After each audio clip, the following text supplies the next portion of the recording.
ಸಂತೋಷ ಆಗುತ್ತೆ. ನಾನು ಕೂಡ ಇದೇ ಶಾಲೆಯ ವಿದ್ಯಾರ್ಥಿಯಾಗಿದ್ದೆ.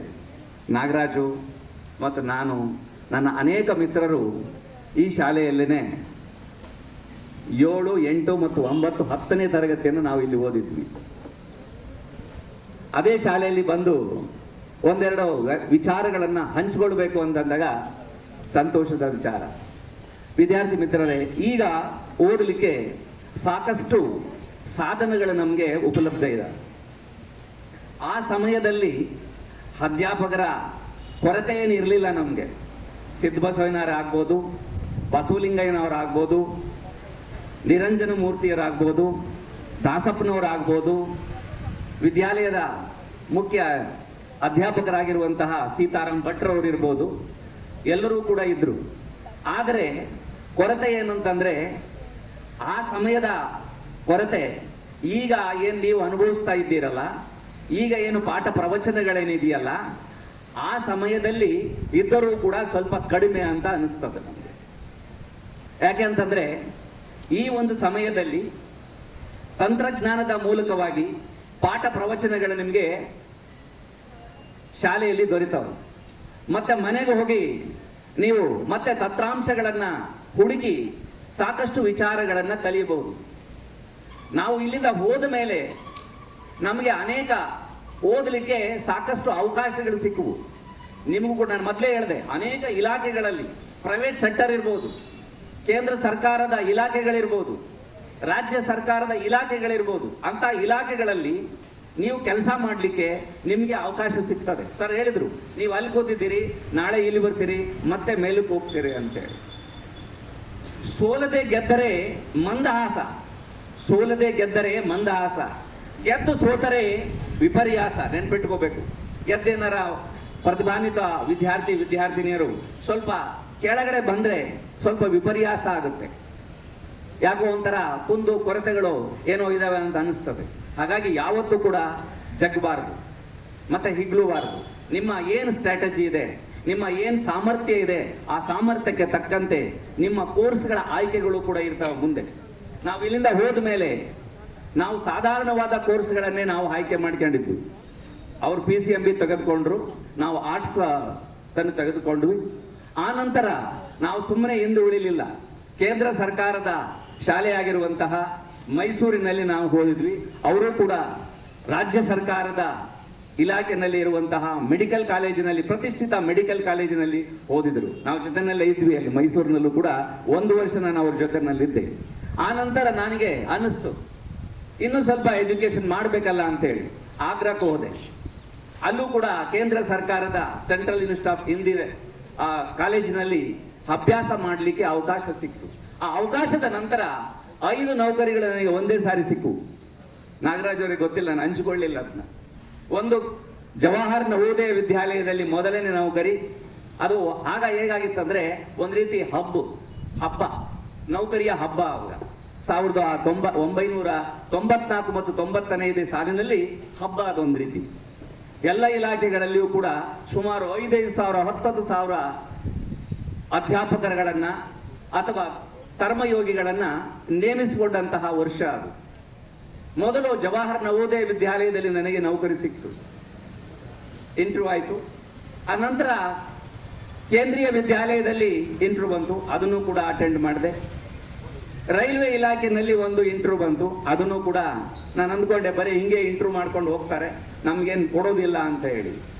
ಮತ್ತೆ ಪೋಸ್ಟ್ ಆಫೀಸ್ ಪೋಸ್ಟ್ ಮಾಸ್ಟರ್, ಅದು ಒಂದು ಇಂಟರ್ವ್ಯೂವನ್ನು ಕೊಟ್ವಿ. ಹೀಗೆ 4-5 ಬಂದು ಆಮೇಲೆ ನನಗೆ ಅನಿಸ್ತು ಅಧ್ಯಾಪಕ ವೃತ್ತಿ ಬಹಳಷ್ಟು ಜವಾಬ್ದಾರಿಯುತವಾದಂಥದ್ದು. ಮುಂದೆ ವಿದ್ಯಾರ್ಥಿಗಳನ್ನು ಅಣಿ ಮಾಡುವಂತಹ, ಸಿದ್ಧಾರನ್ನ ಮಾಡುವಂತಹ, ಅವರನ್ನು ತಿದ್ದಿ ತೀಡುವಂತಹ, ಸಮಾಜದಲ್ಲಿ ಒಂದು ಉತ್ತಮವಾದಂತಹ ವ್ಯವಸ್ಥೆಯನ್ನ ಸಿದ್ಧ ಮಾಡುವಂತಹ ಒಂದು ವ್ಯವಸ್ಥೆ. ಹಾಗಾಗಿ ನಾನು ಅಧ್ಯಾಪಕನಾಗಬೇಕಂತ ಹೇಳಿ ಅನಿಸ್ತು. 1995ರಲ್ಲಿ ನನಗೆ ಮೊದಲ ನೌಕರಿ ಸಿಕ್ಕಿದ್ದು ಅಂಡಮಾನ್ ನಿಕೋಬಾರಲ್ಲಿ. ಆದರೆ ತಕ್ಷಣವೇ ಅದೇನೋ ಗೊತ್ತಿಲ್ಲ, ಮತ್ತೆ ಬದಲಾಯಿತು, ಚಾಮರಾಜನಗರಕ್ಕೆ ಕೊಟ್ಟು. ಆಗ ಅಲ್ಲಿ ಒಂದು 10 ವರ್ಷದ ನಂತರ, ಮೈಸೂರಿನಲ್ಲಿ 10 ವರ್ಷದ ನಂತರ, ಹಾಸನದಲ್ಲಿ ಒಂದು 7 ವರ್ಷದ ನಂತರ ಈಗ ಜವಾಹರ್ ನವೋದಯ ವಿದ್ಯಾಲಯ ಉಡುಪಿಯಲ್ಲಿ ಕೆಲಸ ಮಾಡ್ತಾ ಇದ್ದೇನೆ. ನಾನು ಯಾಕೆ ಹೇಳಿದೆ ಅಂತಂದರೆ, ನೀವು ಆರೋಗ್ಯವಂತರಾಗಿದ್ದರೆ, ಯಾರಪ್ಪ ಈ ಒಂದು ಜಗತ್ತಿನಲ್ಲಿ ಶ್ರೀಮಂತರಂದ್ರೆ ಆರೋಗ್ಯ ಇಲಾಖೆಯಿಂದ ಅಥವಾ ಡಾಕ್ಟರ್ ಅವರ ಹೇಳುವ ವಿಚಾರ ಎಂದರೆ ಯಾರು ಆರೋಗ್ಯವಾಗಿದ್ದಾರೋ ಅವರೇ ಶ್ರೀಮಂತರು. ಪ್ರತಿಯೊಂದು ವಿಚಾರಕ್ಕೆ ಕನ್ಫ್ಯೂಸ್ ಆಗಬಾರ್ದು, ಕನೆಕ್ಟ್ ಆಗಬೇಕು. ಅವಾಗ ಇರಲಿಲ್ಲ. ಈ ಕನೆಕ್ಟ್ ಆಗಲಿಕ್ಕೆ ಸಾಕಷ್ಟು ವಿಚಾರಗಳು ಮತ್ತು ತಂತ್ರಜ್ಞಾನಗಳಿದಾವೆ. ನಿಮಗೆ ಪಾಠವನ್ನು ಮಾಡ್ತಾ ಇದ್ದಾರೆ ಅಂತಂದ್ರೆ ಪ್ರತಿಯೊಂದು ವಿಚಾರಗಳನ್ನ ಗ್ರಹಿಸ್ಬೇಕು, ಕನೆಕ್ಟ್ ಮಾಡ್ಕೋಬೇಕು. ಅವ್ರು ಹೇಳ್ತಾ ಇರ್ತಾರೆ ಯಾವ್ದಾದ್ರು ಒಂದು ವಿಚಾರವನ್ನ, ಸೈನ್ಸ್ ಇರ್ಬೋದು, ಸೋಷಿಯಲ್ ಇರ್ಬೋದು, ಮ್ಯಾಥ್ಸ್ ಇರ್ಬೋದು, ಸಬ್ಜೆಕ್ಟ್ ಕನ್ನಡ ಇರ್ಬೋದು, ಇಂಗ್ಲಿಷ್ ಇರ್ಬೋದು, ಹಿಂದಿ ಇರ್ಬೋದು, ಪ್ರತಿಯೊಂದು ಕೂಡ ಕನೆಕ್ಟ್ ಮಾಡ್ತಾರಲ್ಲ, ನೀವು ನಿಮ್ಮ ಹೃದಯಕ್ಕೆ ಕನೆಕ್ಟ್ ಮಾಡ್ಕೊಳ್ಬೇಕು. ಯಾವಾಗ ನೀವು ಕನೆಕ್ಟ್ ಮಾಡ್ಕೋತೀರಿ ನಿಮ್ಮ ಮಾರ್ಕ್ಸು ಜಾಸ್ತಿ ಆಗ್ತವೆ, ನಿಮ್ಮ ಬುದ್ಧಿವಂತಿಕೆ ಹೆಚ್ಚಾಗ್ತಾ ಹೋಗ್ತದೆ. ಆ ಹೆಚ್ಚು ಆಗುವಂಥದ್ದು ನಿಮ್ಮಲ್ಲಿಯೇ ಮಾಡಿಕೊಳ್ಳುವಂತಹ ಸಣ್ಣ ಸಣ್ಣ ಪರಿವರ್ತನೆಗಳು, ಸಣ್ಣ ಕೆಲಸಗಳಂತ ಹೇಳಿ ನಾವು ಅವುಗಳನ್ನು ನಿರಾಕರಿಸಬಾರದು. ಗಿಡಕ್ಕೆ ನೀರು ಹಾಕುವಂಥದ್ದು, ಗಿಡಕ್ಕೆ ಗುಂಡಿಯನ್ನು ತೋಡುವಂತಹ ಇದು ಸಣ್ಣ ಕೆಲಸ, ಮಾಲಿ ಮಾಡುವಂತಹ ಕೆಲಸ ಅಲ್ಲ ಇದು. ಮನೆಯಲ್ಲಿ ಬೆಡ್ಗಳನ್ನು ಹಾಸುವಂಥದ್ದು, ಮಡಿಚಿಡುವಂಥದ್ದು, ನಮ್ಮ ಶೌಚಾಲಯಗಳನ್ನು ಶುದ್ಧ ಮಾಡಿಕೊಳ್ಳುವಂತಹ ಕೆಲಸ ಸಣ್ಣ ಕೆಲಸ ಅಲ್ಲ. ಯಾವಾಗ ನಾವು ಸಣ್ಣ ಕೆಲಸಗಳನ್ನ ತೃಪ್ತಿಯಿಂದ, ಒಪ್ಪಿಗೆಯಿಂದ ನಾವು ಮಾಡ್ತೇವೋ ಆ ಸಣ್ಣ ಕೆಲಸಗಳು ನಮ್ಮನ್ನ ಮೇಲಕ್ಕೆ ತೆಗೆದುಕೊಂಡು ಹೋಗ್ತಾವೆ. ಯಾವಾಗ ನಾವು ಸಣ್ಣ ಕೆಲಸ ಇದು ನನ್ನ ಕೈಲಿ ಆಗುವುದಿಲ್ಲ, ಯಾವತ್ತೂ ಕೂಡ ಯಾರಿಂದನೂ ಕೂಡ ನಮ್ಮ ಕೈಲಿ ಆಗುವುದಿಲ್ಲ ಅನ್ನುವಂಥ ಶಬ್ದ ನಿಮ್ಮಿಂದ ಬರಬಾರದು. ಎಲ್ಲದೂ ಕೂಡ ಸಾಧ್ಯ. ನಿಮಗೆ ಗೊತ್ತು, ಹೇಳಿರ್ತಾರೆ sir, everything is possible, nothing is impossible ಅಂತೆ. ಹಾಗಾಗಿ ನಿಮ್ಮ ಆರೋಗ್ಯದ ಸ್ಥಿತಿ, ಶೈಕ್ಷಣಿಕ ಸಾಮರ್ಥ್ಯಗಳನ್ನು ಹೆಚ್ಚಿಸ್ಕೊಳ್ಬೇಕು. ಅದರ ಜೊತೆಗೆ ಮಾನಸಿಕ ಆರೋಗ್ಯ ಬಹಳಷ್ಟು ಮುಖ್ಯ. ಹಣ ಇರುತ್ತೆ, ಮಾನಸಿಕತೆ ಆರೋಗ್ಯವೇ ಸರಿ ಇರೋದಿಲ್ಲ. ಶೈಕ್ಷಣಿಕ ಆರೋಗ್ಯದ ಜೊತೆಗೆ ಈ ವಿದ್ಯಾಲಯದಲ್ಲಿ ಅಥವಾ ನಿಮ್ಮ ಕಂಪ್ಯೂಟರ್ ಕೇಂದ್ರಗಳಲ್ಲಿ ಅಥವಾ ನಿಮ್ಮ ಮನೆಯ ಮೊಬೈಲ್ಗಳಲ್ಲಿ ಸಾಕಷ್ಟು ಪಾಠ ಪ್ರವಚನಗಳು, ಸಿದ್ಧ ಪಾಠ ಪ್ರವಚನಗಳು ಬರ್ತಾ ಇರುತ್ತೆ. ಏನು ಕೇಳಿದ್ರು ಕೂಡ ಗೂಗಲ್ ಮಾಮ ಇಲ್ಲ ಅಂತ ಹೇಳಲ್ಲ, ಕೊಡ್ತಾನದು. ಜೆಮಿನಿ ಇದೆ, ಚಾಟ್ GPT ಇದೆ, SRನೋ ಮತ್ತೇನಿದೆ ಹೇಳ್ಬೇಕು ಬೇಗ. ಕೇಳಿಸಲ್ಲ, ಜೋರಾಗಿ ಹೇಳ್ಬೇಕು. ಗೂಗಲ್ ಇದೆ, 2-3 ರೀತಿಯಾದಂಥವುಗಳಿದ್ದಾವೆ. ಸಿದ್ಧ ಪಾಠ ಪ್ರವಚನಗಳು ಸಿಗ್ತಾವೆ. ಮೊದಲು ನಮಗೆ ಪಾಠಗಳನ್ನು ಅರ್ಥ ಮಾಡ್ಕೊಳ್ಳೋದು ಅಥವಾ ಅದನ್ನು ಸಮ್ಮರಿಯನ್ನು ಬರೆಯೋದು ಬಹಳ ಕಷ್ಟ ಅನ್ನಿಸ್ತಾ ಇತ್ತು. ಆ ಸಮಯದಲ್ಲಿ ಬಹಳಷ್ಟು ಚಂದದ ಪಾಠ ಮಾಡ್ತಾ ಇದ್ರು. ಆದರೆ ನಾವು ದಡ್ರಿದ್ವೇನೋ ಅಂತ ನಮಗೆ ಅನ್ನಿಸ್ತಾ ಇತ್ತು. ನಮಗೆ ಅಷ್ಟು ಪುಸ್ತಕಗಳನ್ನು ತೆಗೆದುಕೊಂಡು ಓದುವಷ್ಟು ಸಾಮರ್ಥ್ಯ ನಮಗಿರಲಿಲ್ಲ, ಶಕ್ತಿ ಇರಲಿಲ್ಲ. ಸಾಮರ್ಥ್ಯ ಇತ್ತು, ಶಕ್ತಿಗಳಿರಲಿಲ್ಲ. ಪುಸ್ತಕಗಳನ್ನು ಹೊಸ ಪುಸ್ತಕಗಳನ್ನು ಕೊಳ್ಳುವಂತ. ಈಗ ಹಂಗಿಲ್ಲ, ಎಲ್ಲರೂ ಕೂಡ ಹೊಸ ಪುಸ್ತಕಗಳನ್ನು ಶಾಲೆನೇ ಕೊಡ್ತಾ ಇದೆಯಲ್ಲ, ಪ್ರತಿ ವರ್ಷವೂ ಕೊಡ್ತಾ ಇದೆ. ಆಗ ನಾವು ಓದ್ತಾ ಇದ್ದದ್ದು 5 second hand, third hand, fourth hand, fifth hand ಪುಸ್ತಕಗಳನ್ನು ನಾವು ಖರೀದಿ ಮಾಡಿ ಓದ್ತಾ ಇದ್ವಿ. ಆದರೆ ಈ ಸಮಯದಲ್ಲಿ ಹಂಗಿಲ್ಲ. ನಾನು ಕೇಳಿದ್ದು ಶೈಕ್ಷಣಿಕ ಸಾಮರ್ಥ್ಯಗಳೇನಿದೆ ಅವುಗಳನ್ನು ಹೆಚ್ಚಿಸ್ಕೊಳ್ಬೇಕು.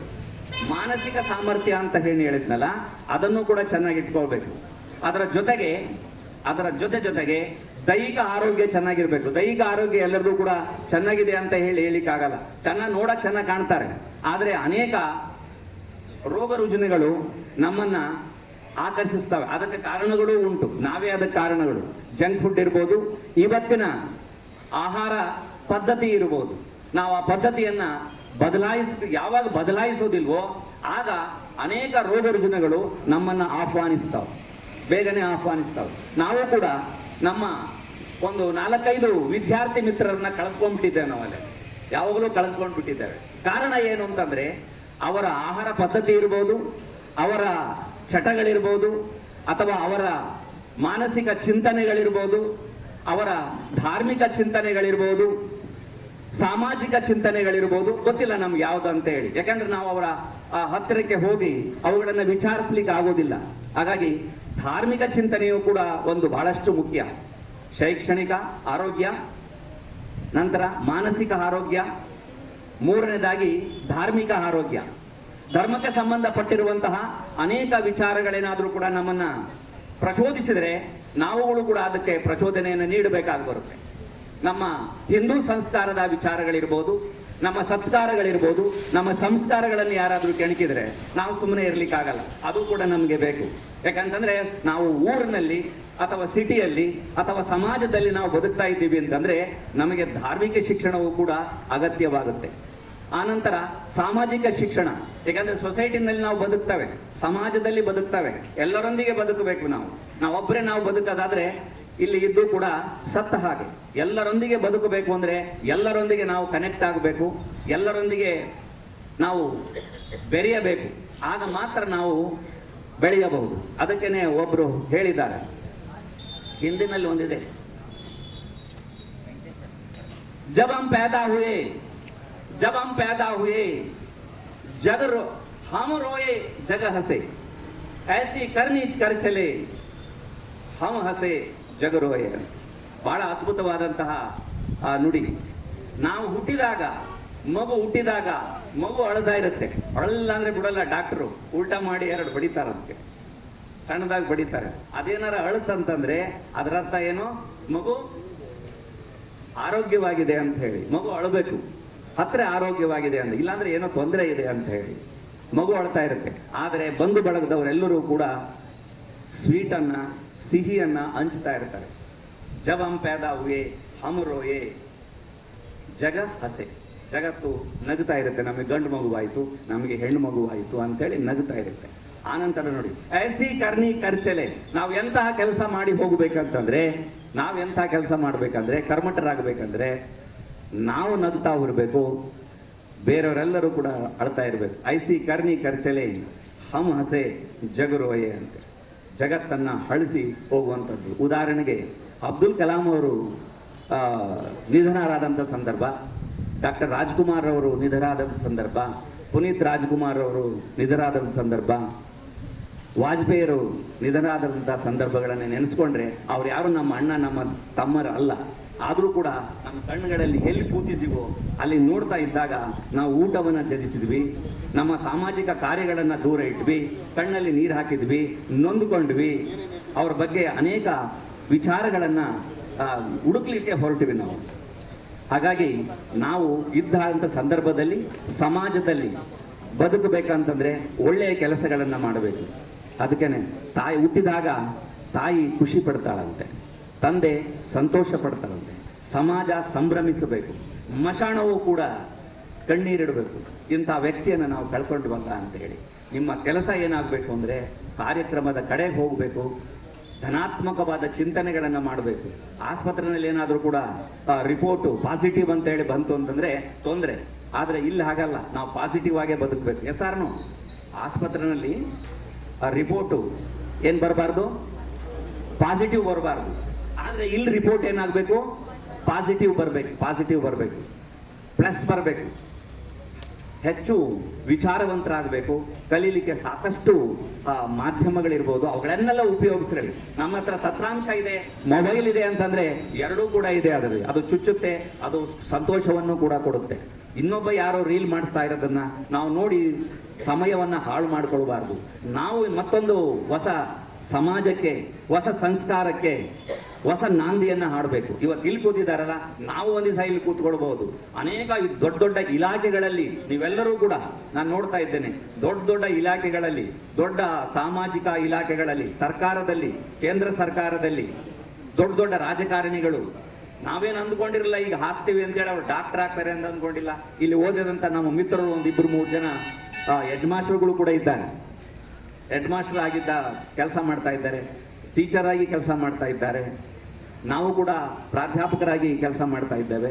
ಹಾಗಾಗಿ ನಾಳೆ ನಿಮ್ಮ ಒಂದು ನಡೆ ಏನಿರಬೇಕು ಅಂತಂದ್ರೆ, ನಾನು ನನ್ನ ಸಮಾಜವನ್ನ ನಿರ್ಮಾಣ ಮಾಡ್ತೇನೆ, ನನ್ನ ಮನೆಯನ್ನ ಉನ್ನತ ಮಟ್ಟಕ್ಕೆ ಏರ್ಕೊಂಡು ಹೋಗ್ತೇನೆ. ನಿಮಗೆ ಗೊತ್ತು, ನಿಮಗೆ 100% ಎಲ್ಲರಿಗೂ ಗೊತ್ತು, ತಂದೆ ತಾಯಿಯಿಂದ ಕಣ್ಣೀರು ಹಾಕ್ಸೋದು ಬಹಳಷ್ಟು ಸುಲಭ, ಆದರೆ ಖುಷಿಯನ್ನು ತರಿಸೋದು ಅಷ್ಟು ಸುಲಭದ ಮಾತಲ್ಲ. ಯಾರಿಗೋ ಒಬ್ರಿಗೆ ಏನಾದರೂ ಕೊಟ್ಬಿಟ್ರು ಅಂತಂದ್ರೆ, ಅವ್ರು ನೋಡ್ಕೊಂಡ್ ಬರೆಯೋದ್ರು ಕಣೋ, ಅದಕ್ಕೆ ಅವ್ರಿಗೆ ಮಾರ್ಕ್ಸ್ ಬಂದಿದ್ದಾವೆ ಅಂತ ಊರನ್ನು ಹರಡಿ ಬಿಡ್ತಾರೆ. ಯಾರಿಗೋ ಒಂದು ಡಾಕ್ಟರೇಟ್ ಪುರಸ್ಕಾರ ಸಿಕ್ತಂತ ಅಂದ್ಕೊಳ್ಳಿ, ಅವ್ನು ನೋಡ್ತಾ ಇದ್ದೆ ನಾನು, ಅವರು ಡೀನ್ಗೆ, ಅವರು ಮಾಸ್ಟರ್ಗೆ ದುಡ್ಡು ಕೊಟ್ಟು ಡಾಕ್ಟರೇಟ್ ಪದವಿ ಪಡ್ಕೊಂಡ್ ಬಂದಿದ್ದಾರೆ ಅಂತಾರೆ. ಆದರೆ ಸಂಭ್ರಮಿಸಲ್ಲ, ಹಸೂಯೆ. ಸಂಭ್ರಮಿಸ್ಬೇಕು, ಆಕ್ಚುಲಿ ಸಂಭ್ರಮಿಸೋದಿಲ್ಲ. ಅದೇ ಯಾವ್ದಾದ್ರೂ ಒಂದು ಹುಡುಗನೋ ಯಾವುದೋ ಹುಡುಗಿಯಿಂದ ಓಡೋಗ್ಬಿಟ್ಟ ಅಂತಾನೆ, ಇಡೀ ಊರಿಗೆ ಹರಡಿ ಬಿಡುತ್ತೆ. ಆ ಕಡೆ ಪಾಳ್ಯ ಈ ಕಡೆದು ಎಲ್ಲದಕ್ಕೂ ಗೊತ್ತಾಗೋಗ್ಬಿಡುತ್ತೆ. ಕೆಟ್ಟ ವಿಚಾರಗಳು ಬಹಳಷ್ಟು ಬೇಗ ಸ್ಪ್ರೆಡ್ ಆಗ್ತವೆ, ಒಳ್ಳೆಯ ವಿಚಾರಗಳು ನಿಜವಾಗ್ಲೂ ಸ್ಪ್ರೆಡ್ ಆಗಲ್ಲ. ನಿಮ್ಮ ಪಾಠಗಳು ನೆನಪು ಬರಬೇಕು, ಲವ್ ಮಾಡ್ಬೇಕು. ನೀವು ಯಾರನ್ನ ಲವ್ ಮಾಡಬೇಕು?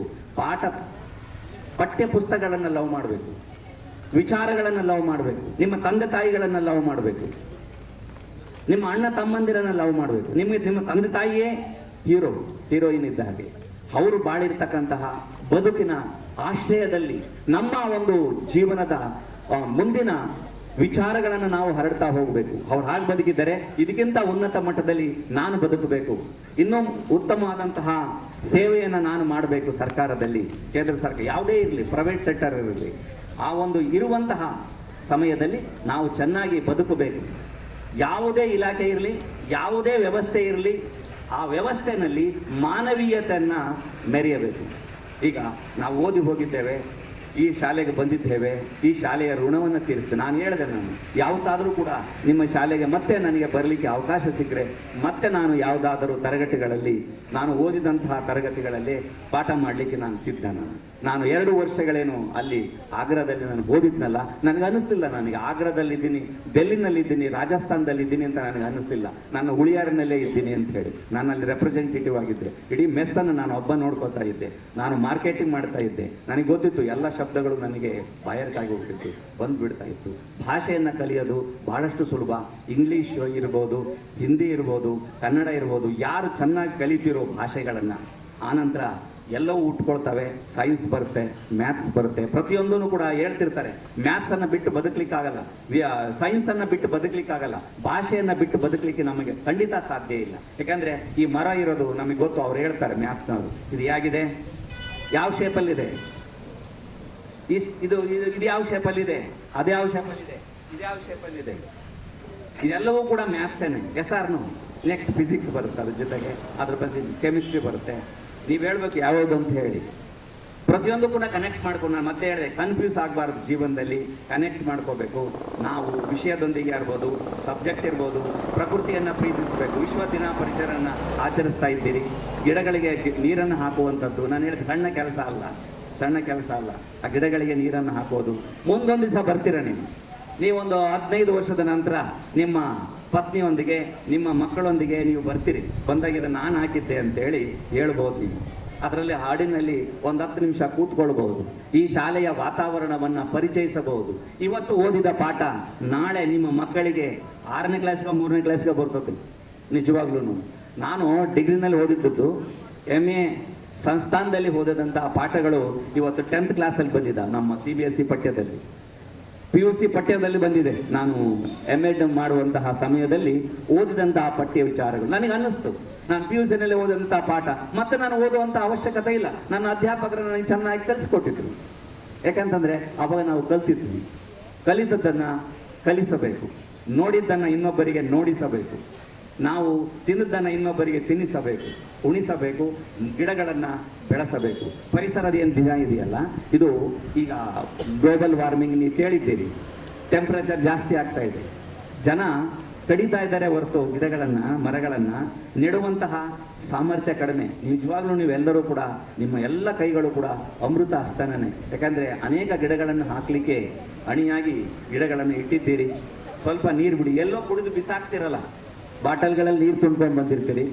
ಯಾವ ಕಡೆಗೋ ಚೆಲ್ಲುವ ನೀರನ್ನು ಆ ಬುಡಕ್ಕೆ ಹಾಕಿದ್ರೆ ಸಾಕು. ಇದು ದೊಡ್ಡ ಮರ, ಇದು ಕೇಳಲ್ಲ, ಇದು ಕೇಳಲ್ಲ ನೀರು, ಅದು ಕೇಳುತ್ತಲ್ಲ. ಎಸ್ಆರ್ನು ಅದು ಅದಕ್ಕೆ ಬೇಕು. ಅದಕ್ಕೆ ಸಣ್ಣ ಸಣ್ಣ ಗಿಡಗಳಿಗೆ ಇಷ್ಟು ಜನ ಇದ್ದೀರಲ್ಲ, ಇಷ್ಟು ಜನರು ಕೂಡ ಅರ್ಧ ಬಾಟ್ಲಿಗೆ ಕೊನೆಗೆ ಹೋಗಬೇಕಾದ್ರೆ ನಿಮ್ಮ ಬಾಟಲಲ್ಲಿ ಸುಮಾರು 1 ಲೋಟ ನೀರು ಅಥವಾ ಅರ್ಧ ಲೋಟ ನೀರು ಉಳಿದಿರುತ್ತೆ. ಎಸ್ಆರ್ನು ಉಳಿದಿರುತ್ತಾ ಇಲ್ಲ? ಉಳಿದಿರುತ್ತೆ. ಆ ನೀರನ್ನು ಒಂದೊಂದು 5 ಜನ ಒಂದಕ್ಕೆ ಹಾಕಿದರೆ 3 ಲೀಟರ್ ನೀರು ಸಂಗ್ರಹ ಆಗುತ್ತೆ. ಅದು ಕೇಳೋದು ಎಷ್ಟೊತ್ತಿಗೆ ಅಂತಂದರೆ 3 ವರ್ಷ ಅಷ್ಟೇ ಕೇಳೋದು. ಆಮೇಲೆ ಎದ್ದು ನಿಂತ್ಕೊಂಡ್ಬಿಡುತ್ತೆ. ಯಾರಿಗೂ ಕೂಡ ಎದುರೋದಿಲ್ಲ. ಎಲ್ಲರಿಗೂ ಕೂಡ ಆಶ್ರಯ ಕೊಡುತ್ತೆ, ಎಲ್ಲರಿಗೂ ಕೂಡ ಆಶ್ರಯವನ್ನು ಮಾಡಿಕೊಡುತ್ತೆ. ಗುರು ಗೋವಿಂದ ದೋವು ಕಡೆ ಕಾಕೆ ಇಲ್ಲಾಗೆ ಪಾಯ್. ಗುರು ಅಪನೆ ಬಲಿಹಾರಿ ಗೋವಿಂದ ದಿಯೋ ಬತಾಯ್. ಗುರುಗಳ ಆಶ್ರಯದಲ್ಲಿ ನೀವು ಬೆಳೀತಾ ಇದ್ದೀರಿ, ಗುರುಗಳ ಆಶ್ರಯದಲ್ಲಿ ಬೆಳೀತಾ ಇದ್ದೀರಿ. ದೇವಾಲಯಗಳಿಗೆ ನಾವು ಹೋಗ್ತೀವಿ, ಗೋವಿಂದ ದಿಯೋ. ದೇವರು ಏನನ್ನ ಕೊಡ್ಲಿಕ್ಕೆ ಸಾಧ್ಯ? ಆಶೀರ್ವಾದವನ್ನು ಮಾತ್ರ ಕೊಡ್ಲಿಕ್ಕೆ ಸಾಧ್ಯ. ಪಾಠ ಪ್ರವಚನಗಳನ್ನು ಹೇಳಲಿಕ್ಕೆ ಸಾಧ್ಯ ಇಲ್ಲ. ಆದರೆ ಗುರು ಆಗಿದ್ದವನು ಎಲ್ಲದನ್ನೂ ಕೂಡ ಕರುಣಿಸ್ತಾನೆ. ನಾನು ಅದಕ್ಕೆ ಹೇಳಿ, ಅವರೆಲ್ಲರೂ ಕರ್ಮಠರೇ, ಅವರೆಲ್ಲರೂ ಕೂಡ ಶ್ರದ್ಧಾವಂತರೇ, ಎಲ್ಲರೂ ಕೂಡ ನಿಮ್ಮ ಯೋಗ್ಯತೆಗೆ ತಕ್ಕಂತೆ ಪಾತ್ರಗಳನ್ನು ಅಭಿನಯಿಸಲಿಕ್ಕೆ ಬಂದಿದ್ದಾರೆ. ನೀವು ಯಾವ ರೀತಿ ರಿಸೀವ್ ಮಾಡ್ಕೋತಿರೋ ಗೊತ್ತಿಲ್ಲ. ನಾನು ಸಿರಿಗೆರೆನಲ್ಲಿದ್ದಾಗ, ಸಿರಿಗೆರೆಯಲ್ಲಿ ಓದಿದ್ದೆ, ಒಂದು 5 ವರ್ಷನೇ ಇದ್ದೆ ಮಠದಲ್ಲಿ. ನಾನಲ್ಲೇ ನಂದು ಟರ್ನ್ ಬೇರೆ ಕಡೆ ಹೋಗಿತ್ತು. ನಂದು ಅನೇಕ 5-6 ನಾಟಕಗಳನ್ನು ಮಾಡಿದ್ದೆ. 5-6 ನಾಟಕಗಳನ್ನು ಬಣ್ಣ ಹಚ್ಕೊಂಡು ನಾಟಕಗಳನ್ನು, ದೊಡ್ಡ ದೊಡ್ಡ ನಾಟಕಗಳಲ್ಲಿ ಇದ್ದೆ. ಆಮೇಲೆ ಒಬ್ಬರಲ್ಲಿ ಬಂದು, ನೀನಾಸಂ ನಾಟಕಕ್ಕೆ ಸೇರ್ಕೋ, ನಿನಗೆ ಅಡ್ಮಿಷನ್ ಕೊಡ್ತೇವೆ ಅಂತಂದ್ರು. ನನಗೆ ಅನ್ನಿಸ್ತು, ಹೌದಲ್ಲ, ನೀನಾಸಂಗೆ ಹೋದ್ರೆ ಚೆನ್ನಾಗಿರುತ್ತಲ್ಲ ಅಂತ ಹೇಳಿ ಆ ಹೋಗೋದ್ರಲ್ಲಿ ಮತ್ತೆ ಅಲ್ಲಿ ಅಧ್ಯಾಪಕನಾಗಿ, ಪ್ರಾಧ್ಯಾಪಕನಾಗಿ ಕೆಲಸ ಮಾಡುವಂಥ ಒಂದು ವೃತ್ತಿಯನ್ನು ಕೊಟ್ಬಿಟ್ರು. ಹಾಗಾಗಿ ನಾನು ಅಲ್ಲೇ ಉಳ್ಕೊಂಡ್ಬಿಟ್ಟೆ. ಇಲ್ಲಾಂದ್ರೆ ಬಣ್ಣ ಹಚ್ಕೊಂಡು ಯಾವ ಆ ಫಿಲಮ್ನಲ್ಲಿ ಬರ್ತಿದ್ದು ಗೊತ್ತಿಲ್ಲ, ನನಗೆ ಗೊತ್ತಿಲ್ಲ. ಅವಕಾಶಗಳಿದ್ದು ಅವಕಾಶಗಳನ್ನು ಗ್ರ್ಯಾಬ್ ಮಾಡಬೇಕು. ಆಪರ್ಚುನಿಟಿ ಇದಲ್ಲ, ಅವುಗಳನ್ನು ನೀವು ಬರಮಾಡ್ಕೊಳ್ಬೇಕು. ಬರ್ತದೆ ಪ್ರತಿಯೊಬ್ಬರ ಜೀವನದಲ್ಲಿಯೂ ಕೂಡ, ಪ್ರತಿಯೊಬ್ಬರ ಜೀವನದಲ್ಲಿ ಕೇಳಿ, ಎಲ್ಲರೂ ಕೂಡ ಸುವರ್ಣಾವಕಾಶ, ಸೂಪರ್ ಮಿನಿಟ್ ಅಂತ ಏನಿದೆಯಲ್ಲ, ಬಂದು ಹೋಗಿದೆ. ನಿಮ್ಮಲ್ಲೂ ಕೂಡ ಬರುತ್ತೆ, ಬಂದಿಲ್ಲ, ಬರುತ್ತೆ. ಅದನ್ನು ಕಾಯ್ಬೇಕು. ಯಾವಾಗ ಬರುತ್ತೆ, ಯಾವ ಟೈಮಿಗೆ ಬರುತ್ತೆ ಅಂತ ಹೇಳಲಿಕ್ಕಾಗಲ್ಲ. ಎಲ್ಲರ ಜೀವನದಲ್ಲಿಯೂ ಕೂಡ ಸುವರ್ಣಾವಕಾಶ ಬರುತ್ತೆ. ಅದನ್ನು ಅವಕಾಶನ ಸರಿಯಾದ ರೀತಿಯಲ್ಲಿ ನಿಭಾಯಿಸ್ಕೊಳ್ಬೇಕು, ನೋಡ್ಕೊಳ್ಬೇಕು ಯಾವಾಗ ಬರುತ್ತೆ ಅಂತ. ಆಯ್ಕೆಗಳು ಕೂಡ ಅಷ್ಟೇ. PUC ನಂತರ ಆದ ಆಯ್ಕೆ, ನಿಮ್ಮ ಆಯ್ಕೆಗಳು, ನಿರ್ಧಾರಗಳು ಬಹಳಷ್ಟು ಚೆಂದಾಗಿರಬೇಕು. ಜನ ಅಂದರು, ನಾನು ಯಾಕೆ ಹಿಂದಿ ಹೋಗ್ತೀಯಾ ಅಂತೇಳಿ. ನನಗೇನು ಹಿಂದಿ ಸಾಹಿತ್ಯವನ್ನು ಓದಬೇಕು ಅಂತ ಹೇಳಿ 10ನೇ ತರಗತಿಯ ನಂತರದ ಶಿಕ್ಷಣ ಅಲ್ಲ, PUCಯ ಶಿಕ್ಷಣ. ಅಲ್ಲಿ ಅಧ್ಯಾಪಕರ ಪ್ರೇರಣೆಗೆ ನಾನು ಹಿಂದಿ ಅಭ್ಯಾಸವನ್ನು ಮಾಡಬೇಕು, ಹಿಂದಿ ಸಾಹಿತ್ಯವನ್ನು ಓದಬೇಕು ಅಂತೇಳಿ ಅನ್ನಿಸ್ತು. ಆಗ ಮೈಸೂರಿನ ಪ್ರತಿಷ್ಠಿತ ಸರ್ಕಾರಿ ಕಾಲೇಜಿನಲ್ಲಿ 1 ವರ್ಷ ಪ್ರಶಿಕ್ಷಣದ ನಂತರ ನನಗೆ ಅನ್ನಿಸ್ತು, ಸ್ವಲ್ಪ ಮತ್ತಷ್ಟು ಅಭ್ಯಾಸ ಮಾಡಬೇಕು. ಈಗ ಮಾಡಲಿಕ್ಕಾಗಲ್ಲ, ನೌಕರಿನ ಪಡೆದ ಮೇಲೆ ಮಾಡ್ಕೊಳ್ಳೋದು ಅಂತಂದರೆ ಸ್ವಲ್ಪ ಕಷ್ಟ. ಆಗ ನನಗೆ ಅವಕಾಶ ಸಿಕ್ಕಿದ್ದು ಆಗ್ರಾದಲ್ಲಿ. ಮಗದಷ್ಟು ಅವಕಾಶಗಳು ಸಿಕ್ಕುವು. ನಿಮ್ಮ ಜೀವನದಲ್ಲಿಯೂ ಕೂಡ ಭಗವಂತ, ಈಶ್ವರ, ನಿಮ್ಮ ಗ್ರಾಮ ದೇವತೆಗಳು ಎಲ್ಲರೂ ಕೂಡ ಕರುಣಿಸಲಿ, ಉತ್ತಮವಾದಂತಹ ಪ್ರಗತಿಯ ಕಡೆಗೆ ಸಾಗಲಿ, ನಿಮ್ಮ ಜೀವನ ಪವಿತ್ರವಾಗಲಿ, ನಿಮ್ಮ ಕೈಗಳೇನಿದಾವಲ್ಲ ಅವುಗಳು ಅಮೃತ ಹಸ್ತವಾಗಲಿ, ಕೈಯನ್ನು ಇನ್ನೊಬ್ಬರಿಗೆ ನೀಡುವಂತರಾಗಲಿ, ಇನ್ನೊಬ್ಬರಿಗೆ ಪ್ರಶಿಕ್ಷಣವನ್ನು ಕೊಡುವಂತರಾಗಲಿ, ನಿಮ್ಮ ಜೀವನವನ್ನು ನೋಡಿ ಇನ್ನೊಬ್ಬರು ಪ್ರೇರೇಪಿಸುವಂತರಾಗಲಿ. ಇಲ್ಲಿ ಒಂದು 3 ಜನ ಕುಂತಿದ್ದಾರೆ. ಅವರಿಗೆ ಪುರಸ್ಕಾರ ಅಲ್ಲ, ಅದು ಅವರಿಗೆ ಪುರಸ್ಕಾರ ಅಲ್ಲ, ಅವರ ಶ್ರಮಕ್ಕೆ ಪುರಸ್ಕಾರ ಇದು. ಅದಕ್ಕೆ ಹೇಳಿದ್ದು ಅವರು ಸರ್ ಹೇಳಿದ್ರು ಪ್ರತಿಭಾ ಪುರಸ್ಕಾರ ಅಂತ.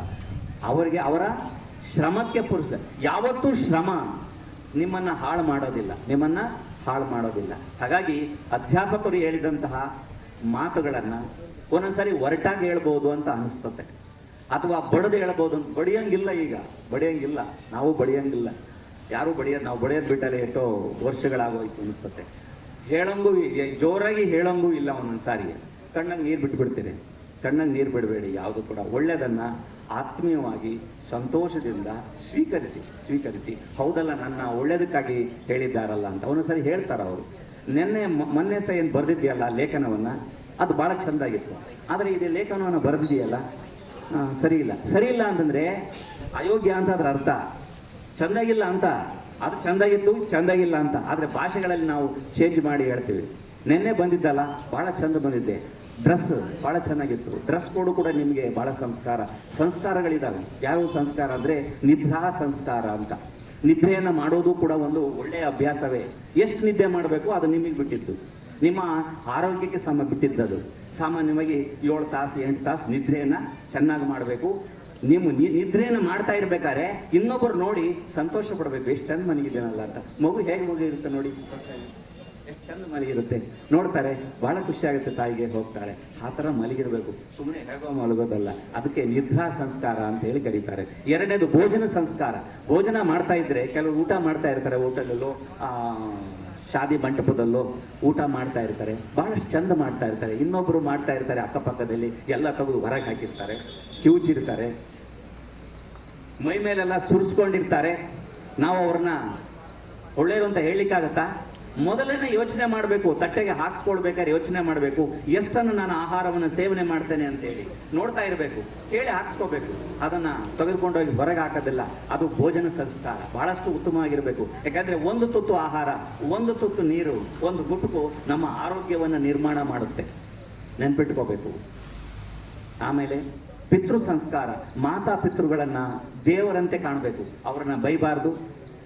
ಅವರನ್ನು ಇರುವವರೆಗೂ ಕೂಡ ಅವರನ್ನ ಸತ್ಕಾರದಿಂದ, ಸಮ್ಮಾನದಿಂದ ಹೇಳ್ಬೇಕು. ಅವರು ನಾನು ಮೊನ್ನೆ ಹೋಗಿದ್ದೆ ನಾಗರಾಜ್ ಅವ್ರ ಮನೆಗೆ, ಅವ್ರ ತಾಯಿ ಇದ್ರು. ನನ್ನ ಮಿತ್ರ ಬಂದಿದ್ದಾನೆ, ಓಂಕಾರ ಬಂದಿದ್ದಾನೆ ಅಂತ ಹೇಳಿದ್ರು. ಅವ್ರು ಓಂಕಾರ ಅಂತ ಯಾವಾಗಲೂ ಅಂತಾರೆ. ಓಂಕಾರ ಬಂದಿದ್ದಾನೆ ಅಂತ ಹೇಳಿ ತಾಯಿಗೆ ಪರಿಚಯ ಮಾಡಿಕೊಟ್ರು. ನೋಡಿ ಎಷ್ಟು ಸಂತೋಷ. ಹೌದಾ, ಆಯ್ತು ಬರ್ರಿ, ಭಾಳ ಸಂತೋಷ ಆಯ್ತು ಅಂತ ಹೇಳಿ. ಅವರು ಅಲ್ಲಿದ್ದಾರೆ ಬಿಡಿ, ಅಮ್ಮ ಅಲ್ಲಿದ್ದಾರೆ, ಓಕೆ. ಕೆಲವರು ಪರಿಚಯವನ್ನೇ ಮಾಡಿಕೊಡೋದಿಲ್ಲ. ಪಿತೃ ಸಂಸ್ಕಾರ, ಮಾತೃ ಸಂಸ್ಕಾರ ಬಹಳಷ್ಟು ಚೆನ್ನಾಗಿರ್ಬೇಕು. ಮತ್ತೆ ಬೇರೆಯವರ ಬಂದಾಗ ಪರಿಚಯಿಸೋದಿದೆಯಲ್ಲ, ಅದು ಬಹಳಷ್ಟು ಉತ್ತಮ. ನಾವು ಯಾರಾದರೂ ಬರಲಿ ಶಾಲೆಯಲ್ಲಿ ಎಲ್ಲರನ್ನೂ ಕೂಡ ಎಲ್ಲರಿಗೂ ಪರಿಚಯಿಸ್ತೇವೆ. ಇವರೆಲ್ಲರೂ ಕೂಡ ನನಗೆ ಆತ್ಮೀಯರು, ಪರಿಚಯ ಮಾಡಿಕೊಟ್ರು, ಬಹಳಷ್ಟು ಸಂತೋಷ. ಅದನ್ನು ಒಳ್ಳೆಯ ಗುಣಗಳನ್ನು ಮಾತ್ರ ಅನುಕರಣೆ ಮಾಡಬೇಕು, ಕೆಟ್ಟ ಗುಣಗಳನ್ನು ಬಿಡ್ತಾ ಹೋಗಬೇಕು. ನಮಸ್ಕಾರ ಮಾಡುವಂಥದ್ದು, ಇವತ್ತೇನಾದರೂ ನೀವು ನಮಸ್ಕಾರ ಮಾಡಿದಿರಿ ಅಂದರೆ ನಾಳೆ ನೀವು 100% ನಮಸ್ಕಾರ ಹೊಡಿಸ್ಕೊಳ್ತೀವಿ. ನಮಸ್ಕಾರ ಅಂತಾರೆ ನಿಮಗೆ. ಅದಕ್ಕೊಂದು ಉದಾಹರಣೆ ಹೇಳ್ತೀನಿ ಕೇಳಿ. ನಾನು ಮೈಸೂರಲ್ಲಿದ್ದಾಗ, ಜವಾಹರ್ ನವೋದಯ ವಿದ್ಯಾಲಯ ಮೈಸೂರಲ್ಲಿದ್ದಾಗ, ಆ ಹಾದಿನಲ್ಲಿ ಹೋಗಬೇಕಾದ್ರೆ ಇವರು ರೈತರಿಗೆ ನಮಸ್ತೆ ಅಂತ ಹೇಳ್ತಾ ಇದ್ದೆ. ಒಂದು 5-6 ಸರಿ ನಮಸ್ತೆ ಹೇಳಿದೆ. ಆಮೇಲೆ ಯಾವಾಗ ನಾನು ಹೋದರೂ ಕೂಡ ನಮಸ್ತೆ. ನಾವು ಸರ್ಕಾರಿ ಗಾಡಿನಲ್ಲಿ ಹೋಗಬೇಕಾದ್ರೆ ನಮಸ್ತೆ ಸಾರ್ ಅನ್ನೋರು. ಪ್ರಿನ್ಸಿಪಾಲ್ ಕೇಳೋರು, ಯಾಕೆ ಇವರೆಲ್ಲ ನೀನು ನಮಸ್ಕಾರ ಹೊಡಿತಾರೆ ಅಂತ. ಸಾರ್ ಅವ್ರಿಗೆ ಮೊದಲು ನಾವು ನಮಸ್ತೆ ಹೊಡೆಯೋದನ್ನು ಕಲಿಸಿದ್ದೇವೆ, ಈಗ ಅವರು ನನ್ನ ಹೊಡಿತಾರೆ ಅಂತ. ಅದೇ ಥರ ನೀವು ಎಷ್ಟು ಎರಡೂ ಕೈಗಳಿಂದ ನಮಸ್ಕಾರವನ್ನು ಹೇಳ್ತಿರೋ, ನಾಳೆ ಎರಡೂ ಕೈಗಳಿಂದ ನೀವು ನಮಸ್ಕಾರವನ್ನು ಪಡ್ಕೊಳ್ತೀರಿ. ಯಾರಾದರೂ ಕೂಡ ವಿದ್ಯಾಲಯದಲ್ಲಿ ಅಥವಾ ಶಾಲೆಯಲ್ಲಿ ಒಂದು ಉತ್ತಮವಾದಂಥ ಪ್ರಸಂಗವನ್ನು ಹೇಳಿದ್ರೆ, ಆನ್ಸರನ್ನು ಮಾಡಿದರೆ ಎಲ್ಲರೂ ಕೂಡ ಅವನು ಬೆನ್ನು ತಟ್ಟಬೇಕು. ನಾಳೆ ಅನ್ಬೇಕು, ನನಗೂ ನಾನು ಯಾಕೆ ಹೇಳ್ಬಾರ್ದು, ನಾನು ಯಾಕೆ ಆನ್ಸರ್ ಮಾಡಬಾರ್ದು. ನಾನು ಅದೇ ಹೇಳಿದೆ, ಕನೆಕ್ಟ್ ಆಗಬೇಕು. ನೀವು ಕನೆಕ್ಟ್ ಆಗಲಿಲ್ಲ ಅಂದರೆ ಪಾಠದಲ್ಲಿ ತಕ್ಕ ಬಗ್ಸಿರಿ ಅಂದರೆ ಹೋಯ್ತು. ಆ ಕಡೆ ನೋಡಿದ್ರೆ ಅಂದರೆ, ನಾನು ಈ ಕಡೆ ನೋಡಿದ್ರೆ ಸುಮಾರು ಟವರ್ಗಳು ಕಾಣ್ತವೆ, ಆಮೇಲೆ ನಂದು ಧ್ಯಾನ ಆ ಕಡೆ ಹೊಟ್ಟೋಯ್ತು. ಆ ಕಡೆ ನೋಡಿದರೆ ಎಲೆಗಳು ಕಾಣ್ತವೆ, ಹೊಟ್ಟೋಯ್ತು. ಸಾಕಷ್ಟು ಜನ ವಿದ್ಯಾರ್ಥಿಗಳು ಯಾಕೆ ಕಡಿಮೆ ಅಂಕಗಳನ್ನು ಗಳಿಸ್ತೀರಿ ಅಂದರೆ, ದೇವರು ಎಲ್ಲರಿಗೂ ಕೂಡ ಸಮಾನವಾಗಿರುವಂತಹ ದೈಹಿಕ ಪ್ರಕ್ರಿಯೆಯನ್ನು ನೀಡಿದ್ದಾರೆ. ದೈಹಿಕ ಪ್ರಕ್ರಿಯೆಯಲ್ಲಿ ಯಾವುದೇ ವ್ಯತ್ಯಾಸ ಇಲ್ಲ. ಬೇಕಾದ್ರೆ ಮುಟ್ಟು ನೋಡ್ಕೊಳ್ಳಿ, ಎಲ್ಲ ಓದವ. ಯಾಕೆ ಕೆಲವರು ಜಾಸ್ತಿ, ಕೆಲವರು ಕಡಿಮೆ, ಕೆಲವರು ಶ್ರೇಷ್ಠ, ಕೆಲವರು ಕನಿಷ್ಠ ಅಂತಂದರೆ, ಅದು ಅರ್ಜನೆಯ ಸಂಬಂಧಪಟ್ಟಿರುವಂಥದ್ದು, ಅಭ್ಯಾಸಕ್ಕೆ ಸಂಬಂಧಪಟ್ಟಿರುವಂಥದ್ದು, ಶ್ರಮಕ್ಕೆ ಸಂಬಂಧಪಟ್ಟಿರುವಂಥದ್ದು, ಸಂಕಲ್ಪಕ್ಕೆ ಸಂಬಂಧಪಟ್ಟಿರುವಂಥದ್ದು. ಯಾರು ಹೆಚ್ಚು ಸಂಕಲ್ಪಗಳನ್ನು ಮಾಡ್ತೀರಿ, ನಾನು ಇದಾಗಬೇಕು. ನಾನು ಬರಬೇಕಾದ್ರೆ ಚಿತ್ರದುರ್ಗದಲ್ಲಿದ್ದಾಗ ಬರಬೇಕಾದ್ರೆ ಆನ್ ದ ವೇನಲ್ಲಿ ನೋಡಿದೆ ಒಂದ್ಸಾರಿ. ಚಿತ್ರದುರ್ಗ BEd ಕಾಲೇಜಲ್ಲಿ ಪ್ರಾಧ್ಯಾಪಕನಾಗಿ ಅಲ್ಲೊಂದು ವರ್ಷ ಕೆಲಸ ಮಾಡಿದೆ. ಬರಬೇಕಾದ್ರೆ ನೋಡಿದೆ, ಒಂದು ಶಾಲೆ ಕಾಣ್ತು, ಜವಾಹರ್ ನವೋದಯ ವಿದ್ಯಾಲಯ ಉಡುವಲ್ಲಿ ಅಂತ ಇತ್ತು. ಕೇಂದ್ರ ಸರ್ಕಾರದ ಶಾಲೆ ಅಂತ ಗೊತ್ತಾಯಿತು. ಈ ಶಾಲೆಯಲ್ಲಿ ಒಂದು ದಿವಸನಾದರೂ ಕೂಡ ನನ್ನ ಪಾಠ ಪ್ರವಚನಗಳನ್ನು ಮಾಡಬೇಕು ಅಂತ ಅನ್ನಿಸ್ತು ನನಗೆ. ಆಮೇಲೆ ಅದ ನಂತರ ಕಾಲ ಆಯಿತು, ಹಾಕಿದೆ. ಅದೇ ಶಾಲೆಯಲ್ಲೇ ಬೋಧನೆ ಮಾಡುವಂತಹ ಅವಕಾಶ ಸುಮಾರು ಸಿಕ್ತು. ನಾನು ಯಾಕೆ ಹೇಳ್ತಾ ಇದ್ದೀನಿ ಅಂದರೆ, ಕನೆಕ್ಟ್ ಆಗಬೇಕು, ವಿಚಾರಗಳಿಗೆ ಕನೆಕ್ಟ್ ಆಗಬೇಕು. ನೀವು ನಿಮ್ಮನ್ನು ನಿರ್ಧರಿಸ್ಕೋಬೇಕು. ನಾನು ಇಂಥದ್ದು ಆಗಬೇಕು ಅಂತಂದರೆ ಖಂಡಿತ ಆಗ್ತಿದ್ದೀವಿ, ಖಂಡಿತ ನಾವು ಆಗ್ತೀವಿ. ಅವ್ರನ್ನ ಅಂದ್ಕೊಂಡಿದ್ದೆ ನಾನು ಡಾಕ್ಟರ್ ಆಗಬೇಕು ಅಂತ ಹೇಳೇ ಅವ್ರು ಆಗು. ನಾನು ಅಧ್ಯಾಪಕ ಆಗಬೇಕು ಅಂತ ಅಂದ್ಕೊಂಡಿದ್ದೆ, ನಾನು ಅಧ್ಯಾಪಕ ಆದೆ. ಇನ್ನೊಬ್ಬರು ಬೇರೆ ಆಗಬೇಕು ಅಂತಂದವರು ಬೇರೆ ಆದರು. ಎಲ್ಲರೂ ಕೂಡ ನಿಮ್ಮ ಆಚಾರಗಳನ್ನು, ವಿಚಾರಗಳನ್ನು ಭಾಳಷ್ಟು ಅಚ್ಚುಕಟ್ಟಾಗಿ ಇಟ್ಕೊಳ್ಬೇಕು. ಅನೇಕ ವಿದ್ಯಾರ್ಥಿ ನಾವು ಬರ್ಬೇಕಾದ್ರೆ, ನಡ್ಕೊಂಡು ಬರ್ಬೇಕಾದ್ರೆ 3 ಜನ ಹುಡುಗಿಯರು ನನ್ನ ಜೊತೆಲಿ ಬರ್ತಾ ಇದ್ರು. ನಮಗೇನು ಅನಿಸ್ತದಿಲ್ಲ ಅವರು. ಈಗ ಅಂತಾರೆ ಅವರೆಲ್ಲ ನಾನು ಸಿಕ್ತಾಗ ಅಂತ ಮುಖಾಂಬಿಟ್ಟು, ನಿಮ್ಮ ಜೊತೆನಲ್ಲಿ ನಾವೆಲ್ಲ ಆ ಕಾಡಿನಲ್ಲಿ, ಊರು ತೋಟಗಳಲ್ಲಿ ಬರ್ತಾ ಇದ್ವಲ್ಲ, ನಿಮ್ಮನ್ನು ಹೇಗೆ ನಂಬಿ ಬಂದ್ವಿ ಅಂತ ನಮಗೆ ಆಶ್ಚರ್ಯ ಅನಿಸ್ತದೆ. ಅವ್ರಿಗೆ ಅನಿಸ್ತದೆ, ನಮಗೇನು ಅನಿಸ್ಲಿಲ್ಲ, ಬರ್ತಾ ಇದ್ವಲ್ಲ ನಿಮ್ಮ ಜೊತೆನಲ್ಲಿ ಅಂತ. ಇವತ್ತು ನಾವು ಒಂದು ಹುಡುಗಿನ ಒಂದು ಬಸ್ ಹತ್ತಿಸ್ಬೇಕಾದ್ರೆ ನಮಗೆ ಕಷ್ಟ ಅನಿಸ್ತದೆ, ಶಾಲೆ ಕಳಿಸ್ಬೇಕಂದ್ರೆ ಕಷ್ಟ ಅನಿಸ್ತದೆ, ಬಸ್ ಹತ್ತಿ ಕಳಿಸಲಿಕ್ಕೆ ಕಷ್ಟ ಅನಿಸ್ತದೆ. ಅವತ್ತು ನಮ್ಮ ಜೊತೆಯಲ್ಲಿ 3 ಜನ ಹುಡುಗಿರು ಪುಸ್ತಕಗಳನ್ನು ಕೊಡ್ತಾ ಇದ್ರು. ನಾವು ಅನೇಕ ಪುಸ್ತಕಗಳಲ್ಲಿ ನಿಜವಾಗ್ಲೂ ಹೇಳಬೇಕು ಅಂದ್ರೆ, ನಮಗೆ ನಮ್ಮ ತಂದೆ ತಾಯಿ ಅಂದರು ನೋಟ್ ಬುಕ್ಸ್ಗಳನ್ನು ಕೊಡ್ತಿರಲ್ಲ, ಅವ್ರ ಪುಸ್ತಕದಲ್ಲಿ ನಾವು ನೋಟ್ಸನ್ನು ನಾವು ಬರಿತಾ ಇದ್ವಿ. ಅವ್ರು ಭಾಳ ಖುಷಿ ಪಡ್ತಾ ಇದ್ರು, ನೋಟ್ಸ್ ನಾನು ಕಂಪ್ಲೀಟ್ ಆಗಿದ್ದೆ ಅಲ್ಲ ಅಂತ. ನಮಗೆ ಕಂಪ್ಲೀಟ್ ಆಗಿತ್ತು, ನಮ್ಮ ಮಸ್ತಕ್ ಕಂಪ್ಲೀಟ್ ಆಗಿದ್ರೆ ಅವ್ರದ್ದು ಪುಸ್ತಕ ಕಂಪ್ಲೀಟ್ ಆಗಿರ್ತಾ ಇತ್ತು, ಅವ್ರಿಗೆ ರೈಟ್ ಆಗ್ತಾ ಇದ್ರು. ಸರ್ ಮೊನ್ನೆ ತೋರಿಸಿದ್ನಲ್ಲ ಸರ್, ಅದನ್ನೇ ತೋರಿಸಿದ್ದು, ಅವರು ಅದನ್ನೇ ತೋರಿಸ್ತಾ ಇತ್ತು. ನೀವು ಹಾಗೆ ಮಾಡಬೇಡಿ, ನೀವೇ ಬರೀರಿ. ಆದರೆ ಅವ್ರು ಯಾರು ಕೂಡ ಬರ್ಸ್ಕೊಂಡ್ರಲ್ಲ, ನೋಟ್ಸ್ ಬುಕ್ ಬರ್ಸ್ಕೊಂಡ್ರಲ್ಲ, ಅವೆಲ್ಲ ಇಲ್ಲಿದೆ ಅದಾರೆ. ಮುಂದಕ್ಕೆ ಹೋಗಲಿಲ್ಲ. ಯಾಕೆ ಹೇಳ್ತೀನಿ ಅಂತಂದರೆ, ಬರಿಬೇಕು, ನಾವೇ ಬರೆದವ್ರು ಜಾಸ್ತಿ. ನಾನು ಮ್ಯಾಥ್ಸು ಅದರಲ್ಲೇ ಬರಿತಾ ಇದ್ದೆ, ಸೈನ್ಸು ಬರಿತಾ ಇದ್ದೆ. ಮ್ಯಾಥ್ಸ್ನಲ್ಲಿ ಭಾಳಷ್ಟು ಪಂಟ ನನ್ನ ಗೆಳೆಯ ನಾಗರಾಜ, ಭಾಳಷ್ಟು ಪಂಟ. ನಿಜವಾಗ್ಲೂ ಹೇಳ್ತೀನಿ, ಮಾಸ್ಟ್ರು ಮಾಡ್ತಾ ಇದ್ರೆ ಸರ್ ಬರಲ್ಲ ಸರ್ ವೇಟ್ ಸರ್ ಅಂತ ಇದ್ದ. ಆಲ್ಜಿಬ್ರಾ ಇರ್ಬೋದು, ಅರ್ಥಮೆಟಿಕ್ ಇರ್ಬೋದು, ಜಾಮಿಟ್ರಿ ಇರ್ಬೋದು, ಮಾಡ್ತಾ ಇದ್ರೆ ಅವರು ತೆಗಿತಾ ಇದ್ರು. ಯಾಕೆಂದರೆ ಕನ್ಫ್ಯೂಸ್ ಇತ್ತು ಸ್ವಲ್ಪ. ಸರ್ ಬರಲ್ಲ ಸರ್ ನೆಕ್ಸ್ಟ್ ಸ್ಟೆಪ್ ಸರ್ ಅಲ್ಲ ಸರ್, ಪ್ಲಸ್ ಹಾಕ್ಬೇಕು ಸರ್, ಅಲ್ಲಿ ಸ್ಕ್ವೇರ್ ಆಗಿ ಏನು ಬ್ರಾಕೆಟ್ ಹಾಕ್ಬೇಕು ಸರ್ ಅಂತ. ಒಂದೊಂದು ಲೆಕ್ಕನ ಒಂದೊಂದು ಪೇಜ್ನಲ್ಲಿ ಮಾಡುವ ಅಭ್ಯಾಸನ ನಮಗೆ ಸಿದ್ದಬಸವ ಗುರುಗಳು ನಮಗೆ ಕಲಿಸಿದ್ರು. ಒಂದೊಂದು ಪರೀಕ್ಷೆನಲ್ಲಿ ಎಷ್ಟು 60-70 ಪೇಜ್ಗಳನ್ನು ಬರೆದಿದ್ದದ್ದು. ಒಂದೊಂದು ಲೆಕ್ಕ ಒಂದೊಂದು ಪೇಜ್ ಅಷ್ಟೇ, ಒಂದು ಲೆಕ್ಕ ಒಂದು ಪೇಜ್ ದೊಡ್ಡದಾಗಿ ಮುಗಿತು ಅಷ್ಟೇ. 60-70 ಪೇಜು. ಸರ್ ನಾವು ಹಂಗೆ ಬರೆದ್ರೆ ಬರಿಬೋದಾ ಸರ್? ಯಾರು ಹೇಳಿದ್ದಾರೆ ಬರಿಬೇಡ ಅಂತ? ಯಾರು ಕೊಡಲ್ಲ ನಿನಗೆ ಅಡಿಷನಲ್ ಸೀಟ್ಸ್ ಪ್ರೊವೈಡ್ ಮಾಡ್ತಾ ಇದ್ರು, ಬರೆದಿದ್ರು. ಮ್ಯಾಥ್ಸ್ನಲ್ಲಿ ಅತ್ಯುತ್ತಮ. ಅವರಿಂದ ನಾನು ಮ್ಯಾಥ್ಸ್ ನಾನು ಮ್ಯಾಥ್ಸಲ್ಲಿ ಏನು ಪಂಟ ಅಲ್ಲ, ನಾನು ಪಂಟ ಅಲ್ಲ. 79 ಮಾರ್ಕ್ಸ್ ಬಂದಿತ್ತು ಮ್ಯಾಥ್ಸ್ ಅವತ್ತು. ಅಷ್ಟು ಗಳಿಸಲಿಕ್ಕೆ ಸಿದ್ದಬಸವನವರು ಗುರುಗಳು ನಮಗೆ ಕಾರಣಕರ್ತರಾಗಿದ್ದರು. ಜೀವನದ ಪಾಠವನ್ನು ಹೇಳಿಕೊಟ್ರು, ಜೀವನದ ಪಾಠ. ಇವತ್ತು ನೀವು ಸಿಲೆಬಸ್ಸನ್ನು ಓದಿಬಿಡ್ತೀರಿ, ಸಿಲೆಬಸ್ಸನ್ನು ಮುಗಿಸಿಬಿಟ್ಟು ಎಮ್ ಎ ಅಥವಾ ಡಾಕ್ಟರ್ ಏನೋ ಆಗಿಬಿಡ್ತೀರಿ. ಆದರೆ ಜೀವನ ಪಾಠವೇ ಬೇರೆ, ಜೀವನ ಸಿಲೆಬಸ್ಸೇ ಬೇರೆ. ಇವತ್ತು ಅನೇಕ ಮುಂದಿನ ಶ್ರೇಣಿ ಇದೆಯಲ್ಲ, ಭಾಳಷ್ಟು ಕಷ್ಟ. ಅದು ಪಾಠಗಳನ್ನು ಓದಿಬಿಡ್ಬೋದು, ಯಾವುದಾದ್ರೂ ಕೂಡ ಇರ್ಬೋದು, ಅರ್ಥಮೆಟಿಕ್ ಇರ್ಬೋದು, ಆಲ್ಜಿಬ್ರಾ ಇರ್ಬೋದು, ಅಥವಾ ಫಿಸಿಕ್ಸ್, ಸೈನ್ಸ್, ಕೆಮಿಸ್ಟ್ರಿ ಎಲ್ಲದನ್ನು ಕೂಡ ಓದಿ ಅರ್ಜನೆ ಮಾಡ್ಕೊಳ್ಬೋದು. ಆನಂತರ ಬಂದಂತಹ ಸಂದರ್ಭದಲ್ಲಿ ಜೀವನದ ಪಾಠ ಅಂತ ಏನಿದೆಯಲ್ಲ, ಲೈಫ್ ಅಂತ ಏನಿದೆಯಲ್ಲ, ಪಾರ್ಟ್ನರ್ ಅಂತ ಏನಿದೆಯಲ್ಲ, ಅವುಗಳ ಆಯ್ಕೆನಲ್ಲೋ ಅಥವಾ ಅವುಗಳ ಜೊತೆಯಲ್ಲಿ ಹೊಂದಾಣಿಕೆ ಮಾಡ್ಕೊಳ್ಳೋದು, ಆ ಮುಂದೆ ಸಾಗೋದಿದೆಯಲ್ಲ, ಅದು ಮತ್ತಷ್ಟು ಟಫ್ ಅಂದ್ಬಿಡ್ತಾರೆ ಕೆಲವರು. ಸರ್ ಆಗೋಯ್ತು ಸರ್, PUC ಆಗಿಬಿಡ್ತು ನನ್ನ ಮಗಂದು, MBBS ಆಗಿಬಿಡ್ತು, MSc ಆಗಿಬಿಡ್ತು ಅಂತೇಳಿ ಮುಂದಿನ ಪಯಣವೂ ಕೂಡ ಅಷ್ಟೇ ಕಷ್ಟ. ವಿದ್ಯಾರ್ಥಿ ಹುಟ್ಟಿನಿಂದ ಸಾವಿನವರೆಗೂ ಕೂಡ ಅನೇಕ ವಿಚಾರಧಾರೆಗಳನ್ನು ಕಲಿತಾ ಇರ್ತಾನೆ. ನಾನು ಇಲ್ಲಿಗೆ ಬಂದಾಗ ನಮ್ಮಲ್ಲಿ ಒಬ್ರಿಗೆ ಅಲ್ಲೊಂದು 4-5 ಗಿಡ ತಂದಿದ್ದೆ. ಅಲ್ಲಿ ಹಿಡಿದಾಗ ಅವರು ಹೇಳಿದ್ರು, ಸರ್ ಪರಿಸರದ ಬಗ್ಗೆ ನಿಮಗೆ ಕಾಳಜಿ ಇದೆ ಅಂತಂದೆ. ಯಾಕಂದರೆ ನನಗಷ್ಟೇ ಎಲ್ಲ ಕಾಳಜಿ, ಆತನಿಗೂ ಕೂಡ ಇತ್ತದು. ಖುಷಿ ಆಯಿತು. ಯಾಕಂದರೆ ಬೆನ್ ತಟ್ಟಿದ ನಮಗೆ ಭಾಳ ಖುಷಿ ಆಯಿತು. ಅಲ್ಲಿ ಗಿಡಗಳನ್ನು ಕಾರಿಂದ ಇಳಿಸ್ತಾ ಇದ್ವಿ, ಒಂದು ಗಿಡಗಳನ್ನು ತಂದಿದ್ವಿ, ಅವ್ರ ತೋಟದಲ್ಲಿ ಹಾಕೋಣ ಅಂತ ಹೇಳಿ. ಅವರಿಗೆ ಪರಿಸರದ ಬಗ್ಗೆ ಭಾಳಷ್ಟು ಕಾಳಜಿ. ಅವರೊಂದು ತೋಟ ಮಾಡಿದ್ದಾರೆ ಇಲ್ಲಿ ಹುಳಿಯಾರಿನ ಹತ್ತಿರದಲ್ಲಿ, ಒಂದು 2-4 ಕಿಲೋಮೀಟರ್ ದೂರದಲ್ಲಿ ಒಂದು ತೋಟ ಹೋಗಿದ್ದು.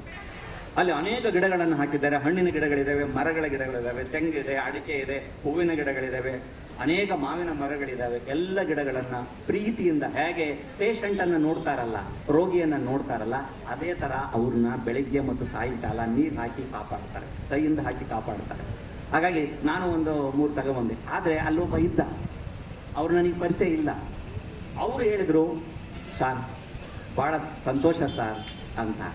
ಅಂದರೆ ಆತ ಕನೆಕ್ಟ್ ಆಗಿದ್ದ, ವಿಚಾರಕ್ಕೆ ಕನೆಕ್ಟ್ ಆಗಿದ್ದ, ಆತನಿಗೆ ಗೊತ್ತು ಪರಿಸರದ ಬಗ್ಗೆ ಕಾಳಜಿ ಇದೆ ಅಂತ ನಮಗೆ ಗೊತ್ತಾಯಿತು. ಅವ್ರು ಮಾತ್ರ ಹೇಳಲಿಕ್ಕೆ ಸಾಧ್ಯ. ಯಾರು ಒಳ್ಳೆಯ ಕೆಲಸ ಮಾಡಿದಾಗ ಬೆಂತಟ್ಟೋರು, ಯಾರಿಗೆ ಕನೆಕ್ಟ್ ಆಗಿರ್ತಾರೋ ವಿಚಾರಗಳಿಗೆ, ಸಾಮರ್ಥ್ಯಗಳಿಗೆ, ಅವ್ರು ಮಾತ್ರ ಹೇಳಲಿಕ್ಕೆ ಸಾಧ್ಯ. ಎಲ್ಲರೂ ಹೇಳಲ್ಲ. ನೀನು ಚೆನ್ನಾಗಿ ಓದಿದೀಯಾ, ಮಾರ್ಕ್ಸ್ ಬಂದಿದೆ ನಿನಗೆ ಅಂತಂದರೆ ನಿಮ್ಮ ಪರಿವಾರದವರು 1-2 ಹೇಳ್ಬೋದು ಅಷ್ಟೇನೆ. ಎಲ್ಲರೂ ಹೇಳಲ್ಲ. ನಿಮ್ಮ ಪರಿವಾರದಲ್ಲಿ ಎಲ್ಲರೂ ಹೇಳಲ್ಲ. ಎಲ್ಲರೂ ಹೇಳಬೇಕು. ಯಾವುದು ಚೆನ್ನಾಗಿದೆ ಅಂತಂದಾಗ ಹೇಳಬೇಕು. ಚೆನ್ನಾಗಿದೆ ಅಂದರೆ ನಾವು ತಿನ್ನಬೇಕು ಅಂತ ಅನಿಸ್ತಾ ಇಲ್ಲ ನಮಗೆ. ಚೆನ್ನಾಗಿರೋದನ್ನು ಚೆನ್ನಾಗಿಲ್ಲ ತಿನ್ನಿಸ್ಬೇಕು ಅನಿಸ್ತಾ ಇಲ್ಲ. ಹಾಗೆ ನಿಮ್ಮ ನಡೆನುಡಿಗಳು, ವಸ್ತ್ರ ಸಂಸ್ಕಾರಗಳಿರ್ಬೋದು, ನಿದ್ರಾ ಸಂಸ್ಕಾರಗಳಿರ್ಬೋದು, ಧಾರ್ಮಿಕ ಸಂಸ್ಕಾರಗಳಿರ್ಬೋದು, ಪ್ರಣಾಮಗಳಿರ್ಬೋದು, ಎಲ್ಲವನ್ನೂ ಕೂಡ ನಿಭಾಯಿಸಬೇಕು ಜೀವನದಲ್ಲಿ. ಮತ್ತು ಯೋಗಿಗಳಾಗಬೇಕು ನೀವೆಲ್ಲರೂ ಕೂಡ. ಕಾಯಿಕ ಯೋಗಿ ಅಂತಂದರೆ ಅಭ್ಯಾಸ ಆಗಲಿ. ಯಾವುದು ಯೋಗ ಅಂದರೆ ಯೋಗಾಭ್ಯಾಸ, ಎಕ್ಸಸೈಸ್ ಮಾಡಬೇಕು. ಪ್ರತಿದಿನವೂ ಕೂಡ ಅರ್ಧ ಗಂಟೆ ಮಾಡಿ, ಧ್ಯಾನದಲ್ಲಾದರೂ ಕೂತ್ಕೊಳ್ಳಿ, ಎಕ್ಸಸೈಸಲ್ಲಾದರೂ ಮಾಡಿ, ಹೇಗಾದರೂ ಮಾಡಿ ನಿಮ್ಮ ಆರೋಗ್ಯವನ್ನು ಚೆನ್ನಾಗಿಟ್ಕೊಳ್ಬೇಕು ಅಂತಂದರೆ ಮಾಡಬೇಕು. ಅವರು 50 ಕಿಲೋಮೀಟ್ರು ಓಡುವ ವಾಕಿಂಗ್ ಕಂಟಿನ್ಯೂಸ್ ಆಗಿ ಓಡ್ತಾ ಇರೋದು ಅದರಲ್ಲಿ ಅವರು ಪರಿಣಿತರವರು. ನಮಗೆ ಸರ್ ನೀವು ನಾನು ಒಂದು 10 ಕಿಲೋಮೀಟ್ರು ಒಂದ್ಸಾರಿ ಇದಕ್ಕೆ ಬಂದಿದ್ದೆ, ಎಲ್ಲಿ ಬ್ಯಾಲ್ಕೆರೆ ಆ ಕಡೆದು ಇದೆಯಲ್ಲ, ಒಂದು 10 ಕಿಲೋಮೀಟರ್ ಬಂದಿದ್ದೆ. ಪ್ರತಿದಿನವೂ ಕೂಡ 4 ಕಿಲೋಮೀಟರ್ಗಳನ್ನು ನಾವು ನಡೀತೇವೆ, ಯೋಗವನ್ನು ಕೂಡ ಮಾಡ್ತೇವೆ, ಆಹಾರ ಸಂಸ್ಕಾರವನ್ನು ಕೂಡ ನಾವು ಮಾಡ್ಕೊಂಡಿದ್ದೇವೆ. ಏನಂತಂದ್ರೆ ಈಗ ಆಹಾರದ ಸಮಸ್ಯೆಯಿಂದ ಅನೇಕ ರೋಗಗಳು ನಮಗೆ ಗೊತ್ತಿಲ್ದಂಗೆ ಹಂಗೇನೆ ನಮ್ಮನ್ನು ಸೇರ್ಕೊಂಡ್ಬಿಡ್ತವೆ. ಹೆಂಗ್ ಸೇರ್ಕೊಂತೇವೆ ಅಂತ ಗೊತ್ತಾಗಲ್ಲ. ಆದ್ರೆ ದೂರ ಓಡಿಸೋದಿದೆಯಲ್ಲ, ನಮ್ಮ ದುಡ್ಡು ಎಲ್ಲವನ್ನು ಹಾಕಿದ್ರು ಕೂಡ ಓಡ್ಸಕ್ಕಾಗೋದಿಲ್ಲ. ಅದನ್ನ ಹಾಗೇನೆ ನಾವು ಸಫರ್ ಪಡಬೇಕಾಗುತ್ತೆ. ಅದಕ್ಕೋಸ್ಕರವಾಗಿ ಜಂಕ್ ಫುಡ್ಗಳನ್ನು ಸಿಕ್ಕ ಜಂಕ್ ಫುಡ್ಗಳನ್ನು ತಿನ್ಲಿಕ್ಕೆ ಹೋಗಬೇಡಿ.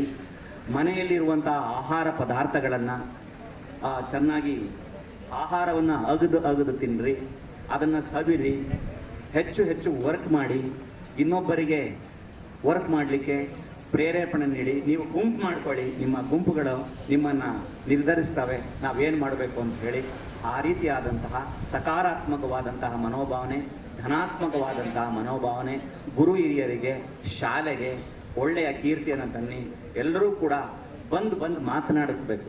ನೀವು ಇಲ್ಲೇ ಇದ್ದರೆ, ಯಾವತ್ತಾದ್ರೂ ನಿಮ್ಮ ಊರಿಗೆ ಬಂದರೆ ನನ್ನ ಗುರುಗಳಿದ್ದಾರೆ, ನನ್ನ ಶಿಕ್ಷಕಿಯವರಿದ್ದಾರೆ, ನನ್ನ ಪ್ರಿನ್ಸಿಪಾಲ್ ಇದ್ದಾರೆ ಅಂತ ಹೇಳಿ ಹುಡ್ಕೊಂಡು ಬಂದು ಮಾತನಾಡಿಸಿ ಮುಟ್ಟಿ ಹೋಗಬೇಕು. ಅವ್ರನ್ನ ಸುಮ್ಮನೆ ಹೋಗ್ಬಿಡೋದಲ್ಲ. ಯಾಕಂತಂದರೆ ಇದು ಶಾಲೆ, ನಿನ್ನ ಶಾಲೆ ಇದು.